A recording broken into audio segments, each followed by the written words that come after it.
इटावा विवाद में 19 लोगों को अब तक गिरफ्तार किया जा चुका। पुलिस पर लोगों ने किया था अटैक, जिनकी गिरफ्तारी हुई है।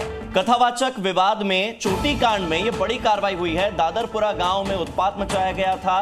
ब्राह्मणों का गांव है। ब्राह्मणों के गांव में कुछ लोग घुस गए थे। कई गाड़ियों के शीशे भी तोड़ दिए गए। ये खबर सामने आई है।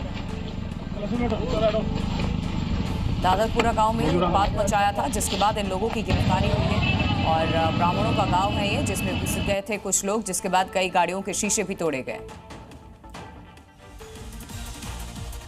और नमस्ते जी, में अब करते हैं बात सुबह की। अब आपको उत्तर प्रदेश के चोटी कांड से ठीक पहले का एक वीडियो दिखाते हैं। दरअसल दावा ये किया जा रहा है कि जिस वक्त कथावाचक से लोग जाति पूछ रहे थे, सवाल जवाब कर रहे थे, उस वक्त वो अपनी पहचान तक नहीं बता पा रहे थे, क्योंकि चारों तरफ से लोगों ने कथावाचक को घेर रखा था। कुछ साधु संत भी वहां मौजूद थे, जो बार बार उनसे उनकी जाति पूछ रहे थे। कहीं से ये जानकारी भी मिली कि शुद्ध यादव भी नहीं है। अभी हरिजन होता होगा पहले। बैठक में मौजूद लोग बार बार कथावाचक से उनकी पहचान बताने की जिद कर रहे थे और आधार कार्ड या फिर पहचान पत्र दिखाने की बात कर रहे थे, लेकिन कथावाचक ने कुछ भी बताने से साफ मना कर दिया। सही बात तो है, पहले तो हमारी कोई जात नहीं है। पहली बात समझ ले। अरे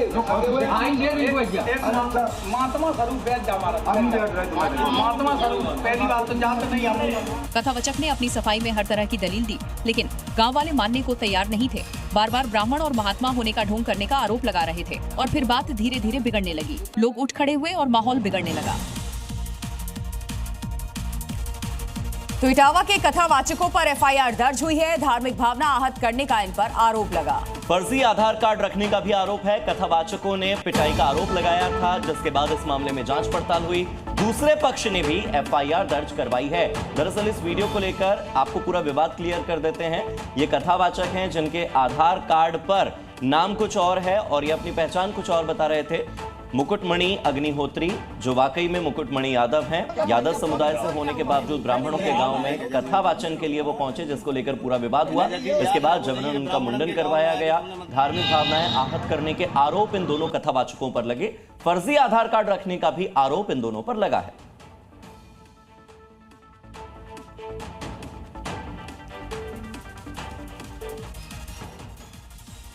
कावड़ और मुहर्रम दोनों फाइलों पर योगी ने फाइनल ऑर्डर दे दिया है। और इसी के तहत कांवड़ियों को यहां किस तरीके से कान फोड़ू आवाज और भड़काऊ नारों की इजाजत नहीं मिली है, आपको बताएंगे। उसी तरह से ताजिए को लेकर भी योगी का सीधा मैसेज है कि ताजिया के लिए ना तो पेड़ काटे जाएंगे, न तार हटाए जाएंगे, तो उसकी हाइट जो निर्धारित है उसी के मुताबिक ताजिया जुलूस निकाले। योगी ने अधिकारियों को कायदे से समझाया कि मुहर्रम पर ताजिया जुलूस के दौरान क्या करना है, क्या नहीं करना है। योगी ने प्रशासन को पूरी छूट दी है कि अगर कोई भी ताजिया जुलूस के दौरान अराजकता फैलाने की कोशिश करे तो इसे बर्दाश्त नहीं किया जाएगा और जो भी अराजक तत्व होंगे उन पर सख्त एक्शन होगा। पर्व के नाम पर नई परंपरा नहीं चलने दी जाएगी। जुलूस को शस्त्र प्रदर्शन नहीं करने की हिदायत दी गई है। सीएम का ऑर्डर ये भी है कि जुलूस के दौरान ऐसी कोई हरकत ना हो जिससे दूसरे धर्म की भावनाएं आहत हो। कि मौलाना भी सीएम के इस फैसले की तारीफ कर रहे हैं। इतना ऊंचा ताजिया हो कि आराम से नीचे से, पेड़ के नीचे से, तारों के नीचे से निकल जाए। सीएम ने ये भी साफ कर दिया कि धार्मिक प्रतीकों का राजनीतिक इस्तेमाल नहीं करने दिया जाएगा।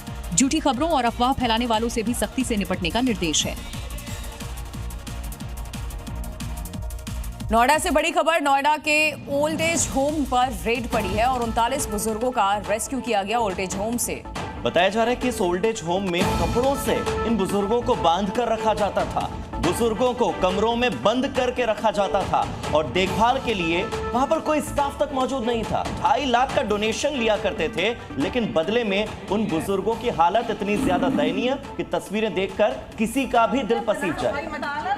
आपने बताया था बेडशीट नहीं है बेड पे। जब लॉ एंड ऑर्डर की बात आती है तो योगी सरकार के मॉडल की मांग हर जगह उठती है। फिर चाहे वो अपराधियों की संपत्ति पर बुलडोजर कार्रवाई हो, या फिर योगी फोर्स का ऑपरेशन लंगड़ा, या फिर ऑपरेशन मजनू। एक रिपोर्ट आपको दिखाते हैं।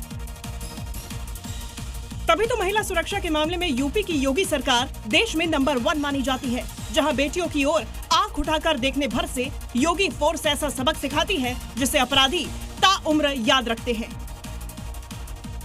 अब बरेली में हुए इस कांड को ही देख लीजिए। 21 जून को छात्रा से मुसब्बिर नाम के इस अपराधी ने छेड़खानी की और 24 घंटे के भीतर ही पुलिस ने उसे नानी याद दिला दी।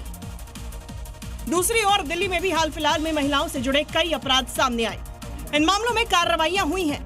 दिल्ली पुलिस एक्टिव भी है, लेकिन मांग हो रही है योगी मॉडल की। जाहिर ये मिसाल तो तभी बनेगा जब त्वरित और कड़ी कार्रवाई हो, और ये तभी संभव है जब योगी मॉडल पर काम होगा। Zee News.